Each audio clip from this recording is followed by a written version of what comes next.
Welcome to Great Minds with Lost&Found, the podcast that connects people and reimagines systems to improve mental health for youth and young adults. I'm your host, Joel Kaskinen. Lost&Found is a comprehensive nonprofit organization that aims to do more to eliminate suicide for youth and young adults in the United States. Now that you know who we are and what we're all about, let's get to the show. Hello, and welcome back to Great Minds with Lost&Found, the podcast where we connect people and reimagine systems to improve the mental health ecosystem here in South Dakota.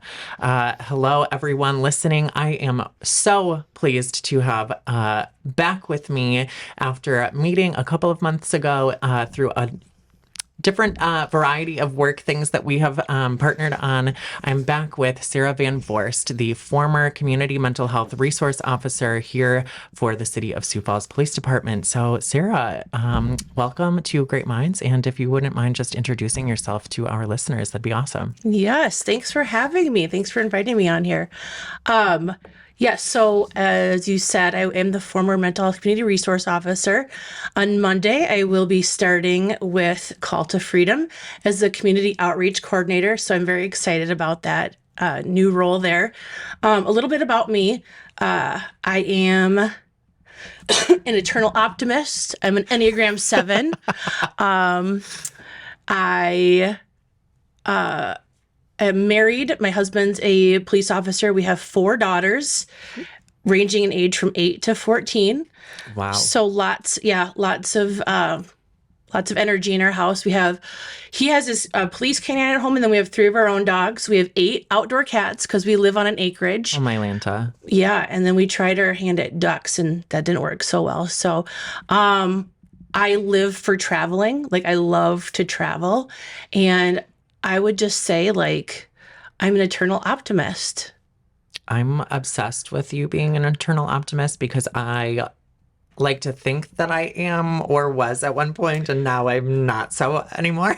I think I'm just jaded. But yes. I love that you still, lean into that part of absolutely. you. I also am an Enneagram 7. So are you that really? Doesn't surprise me at all that you are. I know that we are attracted to each other. I know. Oh my gosh, I love it. Well, thanks so much for coming on again today and for sharing some of your wisdom and some of your insights from your former role. Congratulations on your new role with Call to Freedom. I'm excited. That is, it sounds like you went from doing one incredible job to doing another incredible job. So yes, that's exciting. And it was important to me to do something that I can make a difference and know that I'm helping people. It sounds so cliche, but know that I'm truly making a difference in the work that I do. So, yeah. People get involved in public service for that reason. Yeah. So you got to do it. So let's look at the current situation as we're talking about mental health here in Sioux Falls specifically, but also greater within the state of South Dakota. So you're no longer with the police department, but you still have a pulse on what is happening around the area. So Yes. Can you, just given your experience, share with us and share with our listeners kind of what the trends are, what the patterns that you're seeing, what are, maybe some of the biggest challenges and also some of the things that are going really well for us? Yeah, so I'll just preface this by saying that this is all from my viewpoint, obviously as a police officer. And so everybody who has interactions with people with mental health, mental health concerns or mental illness are going to have different experiences. But as a police officer, we're always dealing with people when they're in the crisis mode. So, we're always kind of seeing the extreme of things. So I just want to preface this by saying that. Some of the things that I saw in my role in terms of suicide, I will say, a lot of people with addiction, overdose. We're seeing a lot of youth come in with overdose. Mm-hmm. And a lot of what I focused on in my role was the severe mental illness. Yeah. And so those individuals who are having interaction with law enforcement, but it was due to their severe mental illness. So, some of the trends that I was seeing is obviously just the connection that there is between mental health, mental illness, substance abuse, and then homelessness. They all kind of go hand in hand. Some of the things that we're doing well in Sioux Falls, we have an abundance of resources here, which is a good and a bad thing. It makes us a hub for other like the tri-state area. People are coming here because we have so many resources, which puts a toll on the resources that we have, so that the people who actually live in the city have trouble getting into those resources. I mean, we have the link and we have a great mental health hospital, but because people will come from all over the area, it does put a strain on those resources. But a lot of the trends that I was seeing is people with mental illness are using other substances, illegal substances, to treat to kind of self-medicate their mental illness. Because sometimes when they start seeing or feeling those symptoms, they don't know exactly what's going on, and or they're maybe in denial that they're actually ill, and so we'll just turn to substances. Yeah, well, because it's easy, and they're so readily accessible. Which, I mean, I wasn't planning on talking about this today, but this has opened up a conversation that I think is important to have, especially among youth. You said, a lot of the youth that you're seeing are, experiencing overdoses. We have an opioid problem in our state as well. And I mean, most of us know that, there's an ad campaign that went viral across the country, across the world, because we have such an opioid problem in our state. Because we're on it. Yeah, we're on it. Matt, we're on it. Yeah. So when it comes to that, what are we doing to, kind of decrease opioids and fentanyl and all of these other things that we're seeing in our state? Do you have insight on any of that? Well, from the police department's aspect, we are always reactive, it seems like. Yes. So we are always reactive. We're responding to tips that we get through Crime Stoppers. What I would say is that just we take those Crime Stopper tips. So if people if you're in your neighborhood or whatnot, and you see suspicious activity, you can always report that, and that is all anonymous. And that goes straight to our narcotics detectives at the Sioux Falls PD. But I would say that a lot of this just starts with with our youth and making sure that they have good mentors and people to look up to. And I grew up in a really close family, and I have 4 daughters and we are very close. Not all family situations are like that. Right. And so these kids, they look for some sort of place to feel accepted. And so then they're sometimes turning to bad situations, which can lead them to these instances where they're, exposed to these illegal substances, or they're going to use them. And so I guess they're just having positive influences. So the mayor's mentor campaign and the Sioux 52 mentoring, I can't express how much the importance of mentoring our youth in the community, because they do need those positive influences. So many times these kids are just looking for a place of acceptance, and they'll find it wherever they can. And that's what often leads to, it sounds ridiculous, but it starts with that small thing, and it leads to that slippery slope. But that's a way to be proactive, is finding a kid that you think is maybe headed down the wrong path, and seeing if you could be that positive influence in their life.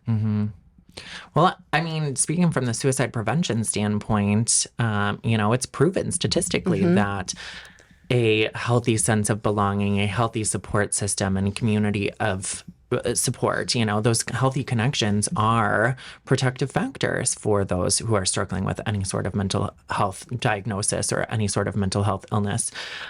So, in our work, we follow the CDC's Suicide Prevention Resource for Action because we know that is credible. It is proven statistically. It's data-driven.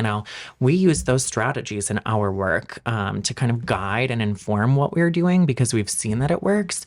I would assume that you all probably are following those same 7 strategies with or without knowing it in the police department. So I want to just kind of focus on that. Yes. Promoting healthy connections that you just talked about. Yes. I'm sure that there's other things that you're doing, but talk a little bit further about the healthy connections that you're seeing being created for youth in Sioux Falls, whether it's through the Sioux 52 movement, the mayor's youth council or, other mentoring programs or just, peer support programs? What's out there? What are you seeing students, or not students, but young people, youth, getting involved in? Sure.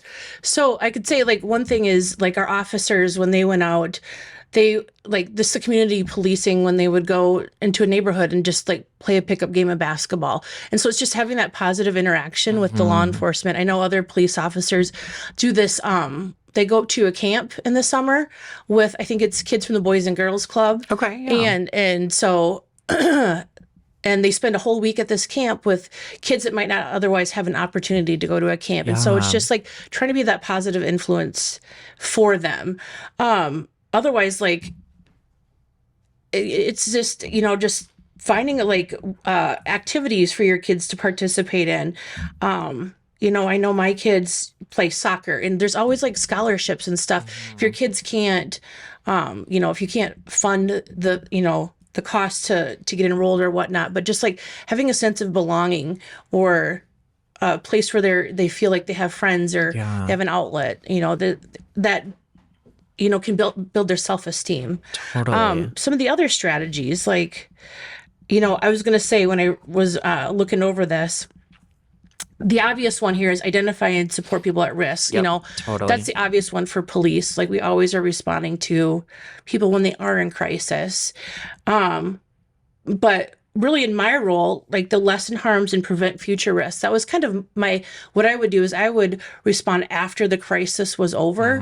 I would get those names of individuals who police were having a lot of contact with, and I would follow up after the crisis was over.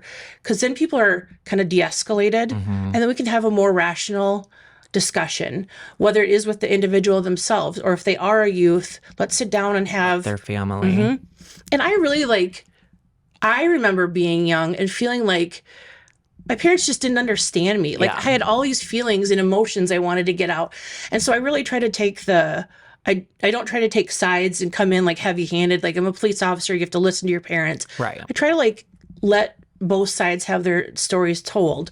But I really encourage like family counseling and counseling together. Like the kid goes, has their voice heard, the parents are able to go, and then they all go together so that the child feels like they have a safe place where they can have their concerns heard as well in a safe place. So I really encourage family counseling as well, because I think that's how people are going to learn to communicate. That's a big thing, is like learning to communicate our emotions in a healthy way.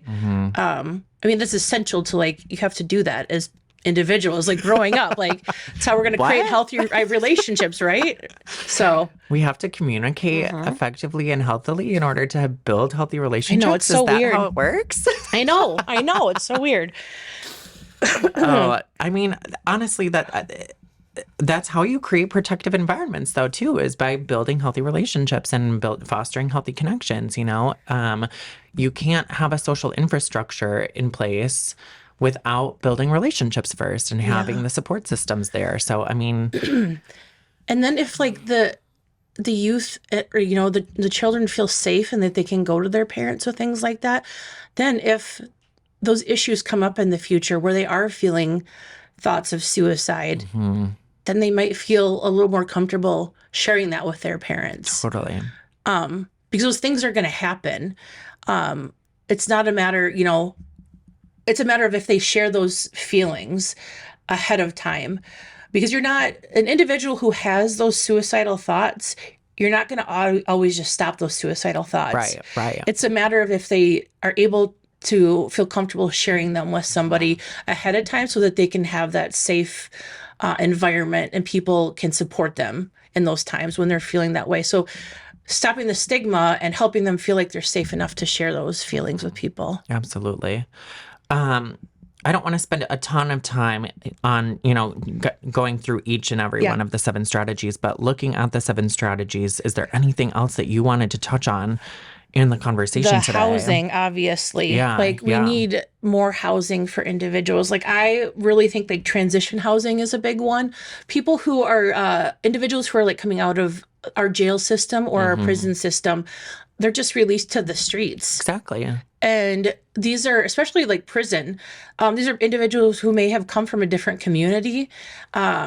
so let's say they, their crime happened in Huron, and then they're in prison for 4 years, and then they're just released from prison onto the streets of Sioux in Sioux Falls. Falls. And they have no support system here. Exactly. They have nothing. They have no job, no support system. What skills have they learned while they're in prison? And so these are how we're going to see these people continue to cycle in and out of our jails, in and out of our ERs, and then they're just going to, start that cycle over again. So I just think we need more transitional housing. Do you see a lot of recidivism? Yes. Yeah, I assumed. Yeah. Yeah. And so I think it's really important to get those individuals housed. Some of those people are so institutionalized that they will reoffend just so they can go back. Yeah.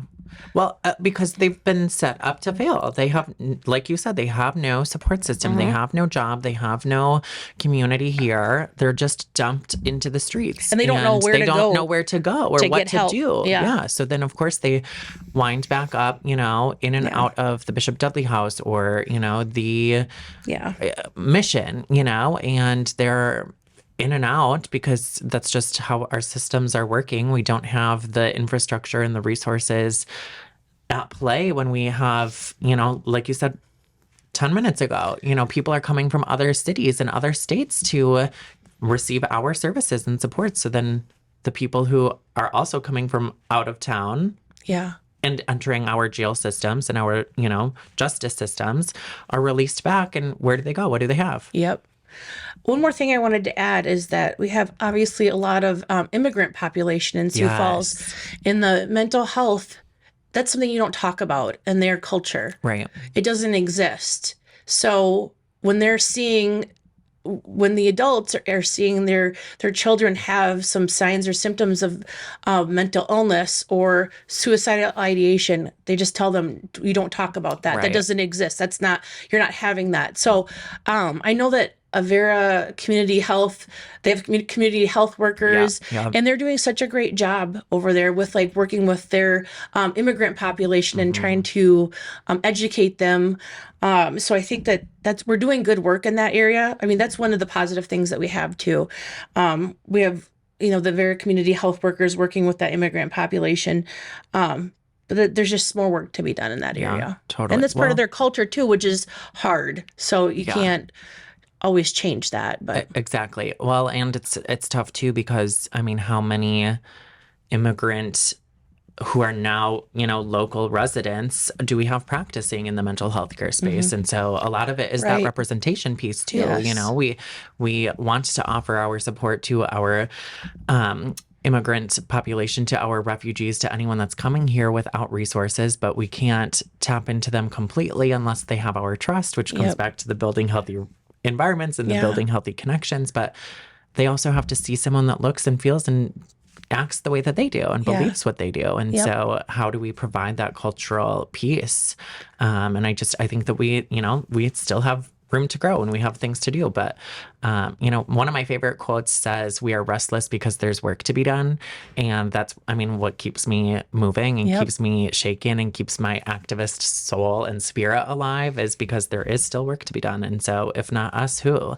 So let's keep going. We're restless until it stops, but it's never going to stop. So let's just continue being restless. But this is one of those things that we have to do. I love it. Yeah. Cool. Well, let's move on from the 7 strategies a little bit here. Let's talk about solutions at this point, because I think we can't talk about a problem and we can't talk about a current trend without also proposing a solution and, trying to problem solve and figure out where we're moving in the future. So I've heard you talk about the lack of social infrastructure, the lack of, transitional housing specifically. We touched on that a couple of minutes ago. Is there anything further that you want to talk about that? Or is there any other elements of the mental health ecosystem and the social infrastructure in the city of Sioux Falls or in the state of South Dakota that's missing that you have seen from experience as a police officer? Yes, there is. So I think that we're at a time where the co-occurring disorders need to be treated. and I'm not here to argue whether it's the chicken or the egg, but like we'd be here all day. I know. So, we have people who have a mental illness and then they're self-medicating with very hard drugs. Yeah. Or are these people who use hard drugs or illegal narcotics and then have a drug-induced psychosis? Either way, for example, law enforcement will be called out because, I'll just use this example because I know it's true, like they're running around naked on the bike trails. So law enforcement would get called out. We have to deal with that immediate crisis situation. To us, I mean, it does look like there's maybe narcotics involved, but when the words that they're saying to us do indicate that maybe there's mental health aspect to it, and they are a danger to themselves because it's the middle of winter.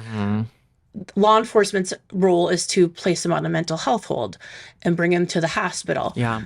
So then they're at Avera Behavioral Health, but is that the right place for them? Because these are individuals who have true mental illness, and this person might be, very disorderly and violent.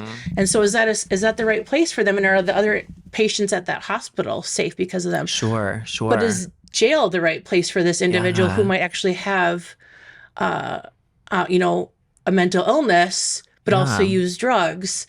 And is the link the right place? Because these are just truly just nurses, and are they trained to deal with like people who are violent and disorderly? Right. So I think we need to like have a place, and I don't think that it exists yet, but I think the discussion needs to start happening about, we need to develop a facility, and I don't know what that looks like, but like one that is a mixture of almost like a hospital/jail.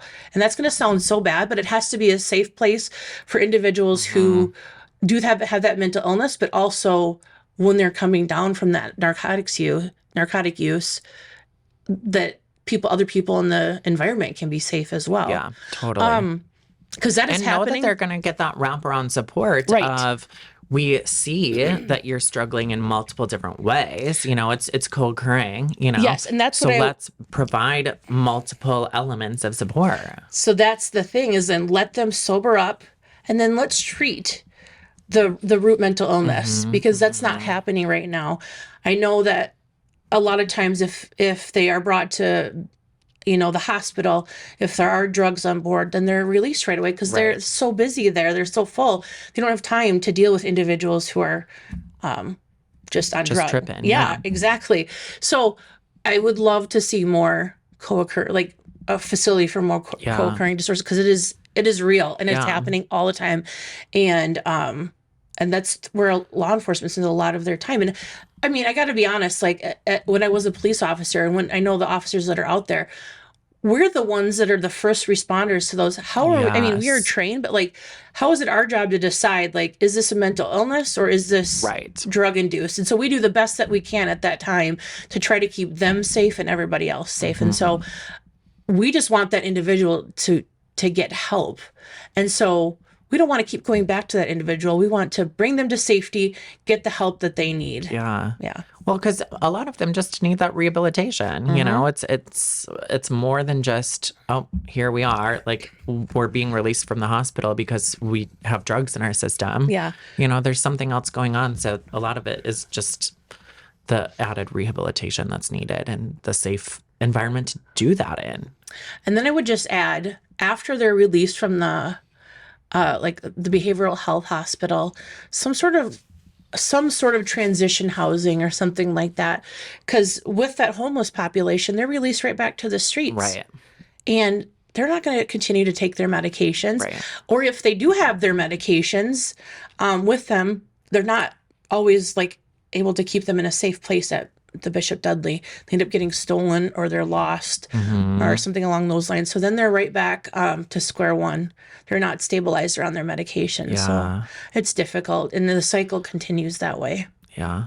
Ugh, this is why we're reimagining systems here, because, I mean, when systems are built poorly, we have work that is never ending. Well, we wonder why things like why we just keep going in a circle. It's because like it's not working. So let's try to do something different. Right. And everyone says like, don't reinvent the wheel if something is working. And but what happens if it's not working? That's where we have to come in and problem solve and, you know, think critically and determine what's the solution. And is there one? You know, maybe there isn't, but how do we diminish this and, you know, at a rate that is beneficial? Yeah.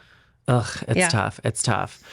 Well, thanks for sharing that piece of things. I think, you know, I've always been fascinated with sociology. And so I find it very interesting when I'm talking about social infrastructure, especially being from small towns and rural areas and having the majority of our state be that way. Living in Sioux Falls, you know, I think that we do have a lot going for us, but I also see and recognize that there are things that we need to change. So social infrastructure is always something fascinating to me. What are some challenges that you've faced in supporting individuals with severe mental illness? A lot of denial that they're actually mentally ill.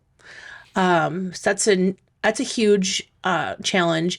It's hard for especially families to get on board with that too. They would call me and say, why won't my son or my brother or my husband or my wife take medications? Like it's obvious that their life is spiraling. Yeah. Why won't they take medications? And it's like, because they don't think that they're sick. They think everybody is conspiring against them. So that's a huge challenge. I think another one is like access to medications. Sure. So, you know, like whether it's like they don't know how to get their medications or like they don't have a way to get to the pharmacy to get them or to pay for them, anything like that, a way to get to appointments. And sometimes the wait list is super long. God, I know. Yes. Or getting like, so the wait list can be long or getting to the appointment can be a struggle for them. All of these things are barriers. And just finding somebody that they like can relate to, like whether it's like, you know, sometimes it's not even like just getting to see a psychiatrist, like to get on the right meds, but getting people into like DBT or MRT and therapies like that. Like there's not enough people who are trained in that. And so just the access to enough therapies like that. It's so hard when we talk about access too, because as providers in this space, both you and I, we also know that burnout is real and that because there's limited resources, there's limited access and giant wait lists, we then don't have enough providers to help out. So, I mean, access is a big, big, big key, and we could talk hours about that, but we don't need to. So, I want to say one more thing. Free will is always a challenge too. Oh, yeah. So when I don't know if you know Maddie Miller, but she used to be the nurse manager at the Link. Now, Kat runs it, but she and I when we did a presentation together, we co-presented. She talked about like the emergency commitments for like substance abuse, and I talked about emergency commitments for mental health. And we talked about how where does free will come into play? Because families always want to force their loved ones to go to treatment for substance abuse or force their loved ones into emergency commitment for mental health. Yeah. And she's like, sometimes free will, like they can choose to make these decisions for themselves. Yeah. And sometimes it's not the right one, but where is that line where it's like, are they actually a danger to themselves or are they not? And families can get frustrated with the system, and the system's not doing enough to help them, but that individual also has freedoms as well. So while it can be frustrating because like people like you and I want to help everybody, individuals have free will to choose, even though it's not the right choice. What we perceive as the right choice, they have free will. Yeah. That's critical to think about, you know, and I don't think that that's talked about very often, especially in, you know, social services and this line of work specifically, you know, unless they want help and they're intrinsically motivated to get that help, a lot of times they're not going to change. They're not going to seek help, whether we force them into rehab, whether we force them into therapy, whether we force them into jail, whether we force them into what have you. They're not often going to get that help until they're ready or until they hit that quote unquote rock bottom. Yep. And that's also, I mean, where is that line, and how do we help people find that line for themselves? And that's, I think, why talking about mental health with youth is so important, because we need to teach them these coping skills, these resilience building skills, these capacity skills in terms of mind and emotion and physical capacity. Like if they don't know how to take care of themselves and how to advocate for themselves and know when something is wrong, or if they're not feeling right or they need support in something, we're never going to change this cycle. Agreed. And I think a lot of it, sometimes we rely too much on like the teachers in the schools to teach our kids these things, but like these conversations need to happen at home too. Yeah. But if we could do more in the schools, like if there is more education that we could do in the schools about, like education on like how to advocate for yourselves, or like how to, emotional labeling and stuff. Stuff like that. Like any of that stuff, I think is so important. Yeah. It's just as important as like math and science are, I think, because like relationships are what like you are going to deal with the rest of your life. Yeah. I'm not going to deal with parallelograms the rest of my life. Correct. I often tell people, I'm like, why do all of us have to take geometry? Yes. Because ain't nobody out there knowing what a rhombus is. But they also don't know what emotional intelligence is, or how to have a conversation, or how to write a check. And I'm like, all of these simple life soft skills that are needed are not being taught, whether it is math, science related, or it is soft skill related in terms of emotional intelligence and well-being. I will say like this, my daughter... I just went off. I'm so sorry. I 100% agree with you. My daughter's in 4th grade, and she's kind of like, I mean, I have 4 daughters, but like in 4th grade is kind of like drama starts happening. Yeah. And so I will say the counselor has been really good at school, and I've emailed her, and she formed a group this year where she like teaching her and her little group of friends how to like conflict resolution. Cute. And it has been huge for her, how to like have a hard conversation with her friends and like build boundaries. And I'm like, but if I had not advocated and sent the counselor an email, like, and parents are not always going to do that. And like, and maybe not every, often not going to do that. And maybe not every school has the capacity for that. So, but it's been huge for my daughter in like confidence building, knowing how to set boundaries for herself. And so I just went off too, but like, I'm just saying, like, it's imperative for her growth, her emotional growth. So I would say, and just on the topic of boundaries, I think those are so important. And unless we know ourselves well enough to set those healthy boundaries, we're never going to do them. And I mean, I'm 29. It's taken me 29 years to figure out how to set healthy boundaries. I've always been a people pleaser or the say yes guy, or, and until I saw, my lived trauma and experiences that took major advantage of me and took major tolls on my own well-being and caused me to no longer have the capacity to say yes to certain people, certain things, certain spaces, etc. I now have learned how to set healthy boundaries and say no to a person who is not pouring into me, or a space that I don't feel comfortable in, or, a job that I don't love, like I'm not going to do that. So I think we have to start, building that into our future generations. Yes. 100%. Look at us solving the world's problems I know. today. I love it. Let's keep moving forward here just for the sake of time. I know you've got a hard cutoff here.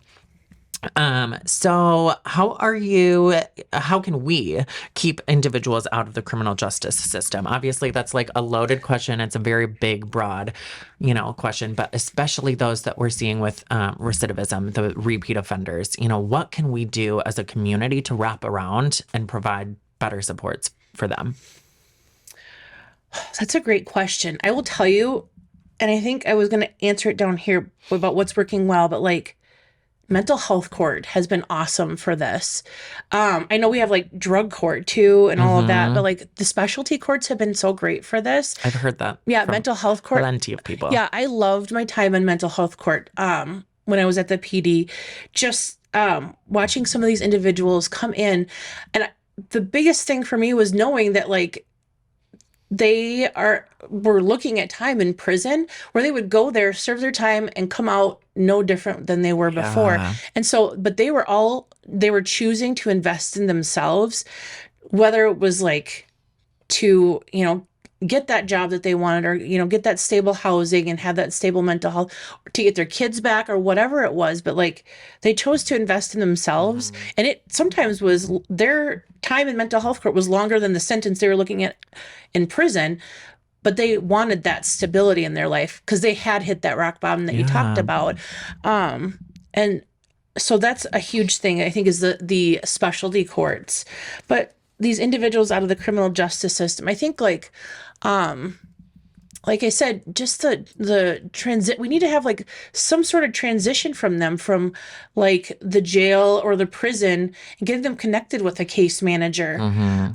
Right now, they're just like, there's no handoff. There's no warm handoff, really. Yeah. I mean, we have great case managers at Alliance, Minnehaha County Alliance.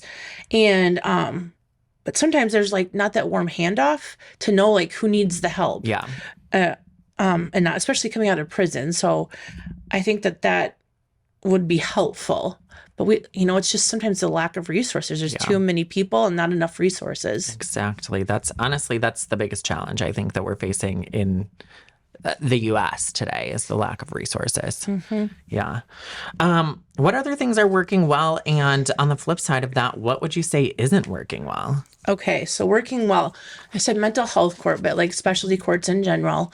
I mean, I just am so proud of like the people who, go into these courts and make the positive choice to have that stability in their life. And you can see them on day one. They're like, this is very overwhelming. What did I just do? Like, can I do this? Because it's like a 2-year commitment, and then to see, like, you almost believe in them more than they believe in themselves, but it's almost like they're your children. And like, you have that faith in them. And then on their graduation day, like they just have all the confidence, and it's pretty awesome. Which, by the way, it's an open court, so anybody can go watch it. So it's pretty cool. Working well, like we just do have a lot of hardworking people. Like I said, the case managers at like Alliance, and we have the people like at the Link work really hard too. Avera, like community health workers and all that. So many, like the work that you guys are doing. We have our at Lost&Found, like so many things, people that are working so hard for all of this and the cause and the mental health. But we just don't have enough. Yeah. And it is. And are we working together well enough?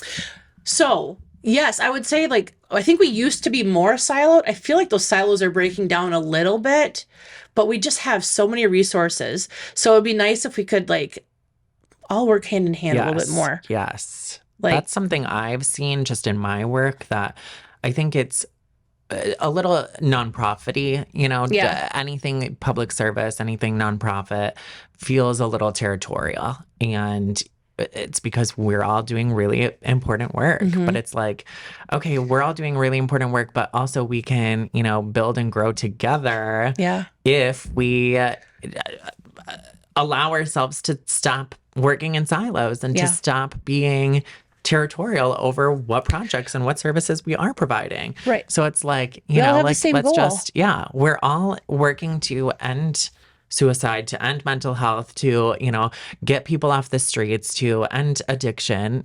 So why aren't we working in tandem?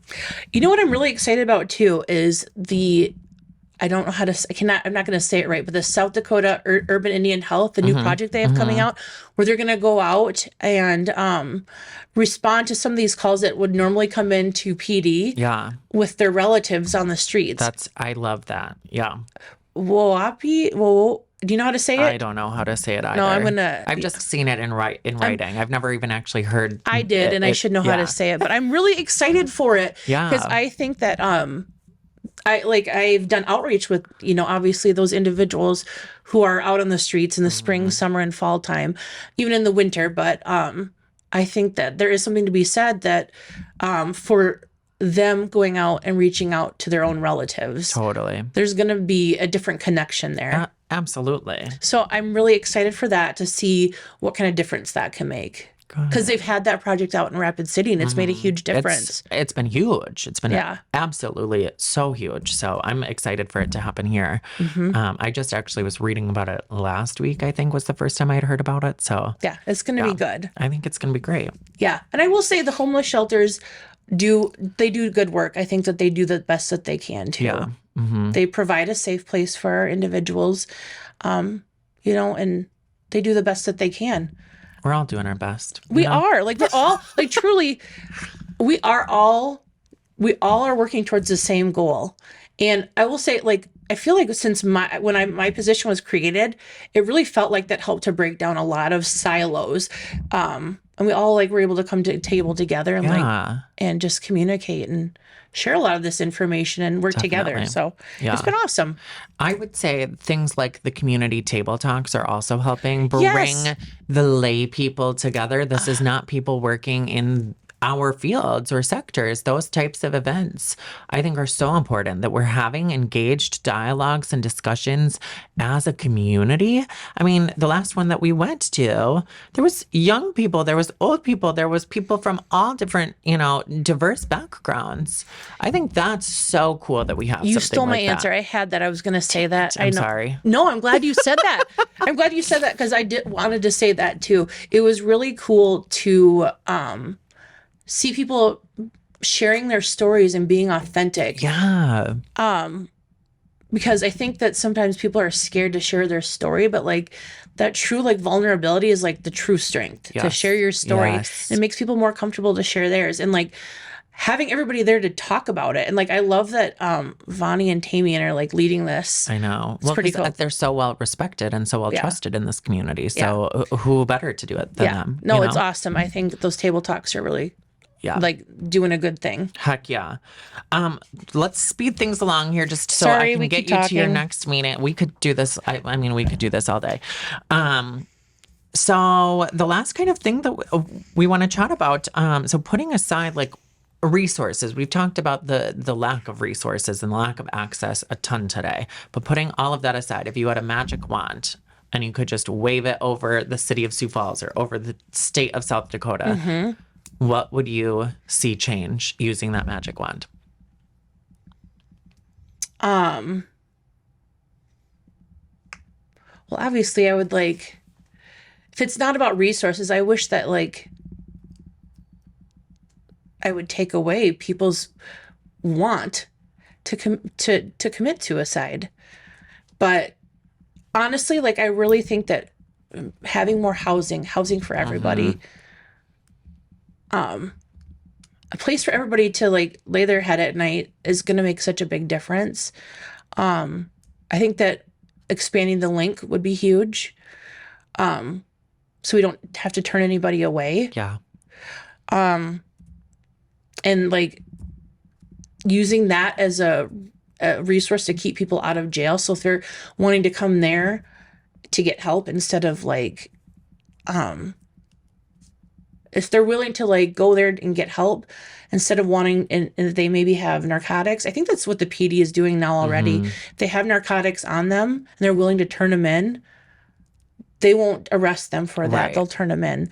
But expanding the link, making it co-occurring, more transition housing, and like having like case managers on site to like make sure they have their meds, like work with the individuals to maybe set up like appointments for them, get them to their, get them to job interviews, get them their medications to them, but like make it transition housing so that they can soon get out on their own. Yeah.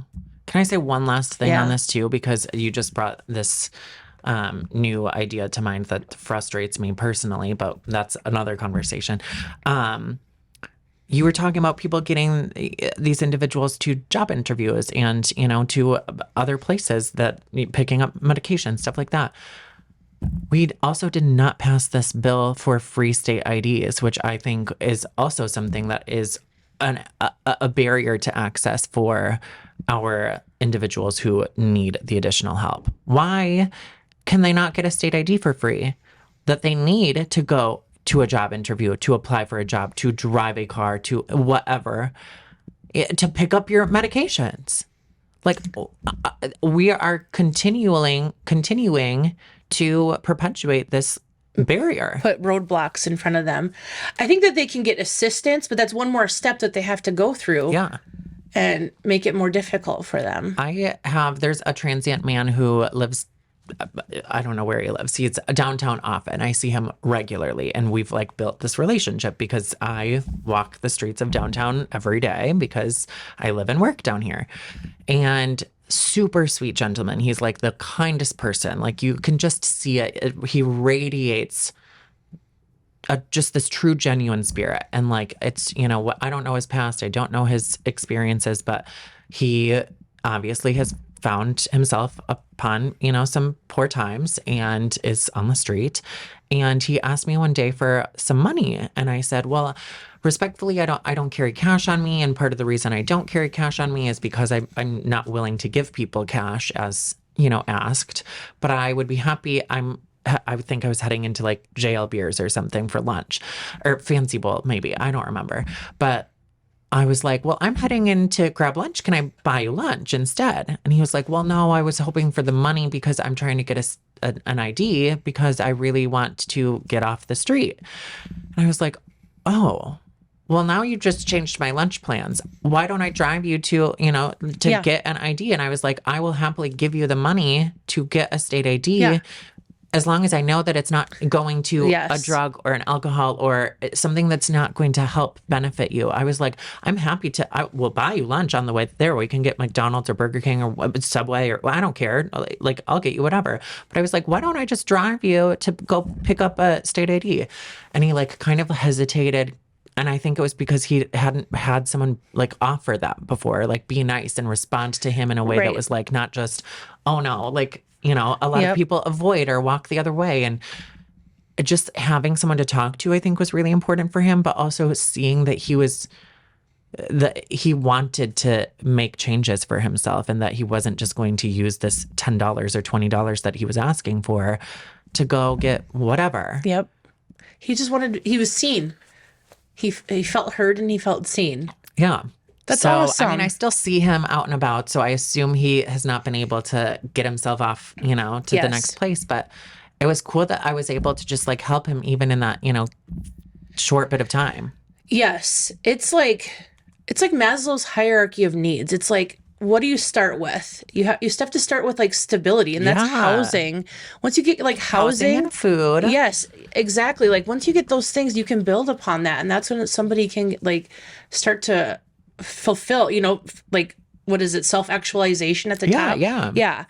So I'll just share this story quick. Like when I first became the mental health officer, I did the sleep out at the Bishop Dudley. Have you ever heard of that? Yeah. And it was cold. Like it was like in end of October. So it was like 31 degrees. And I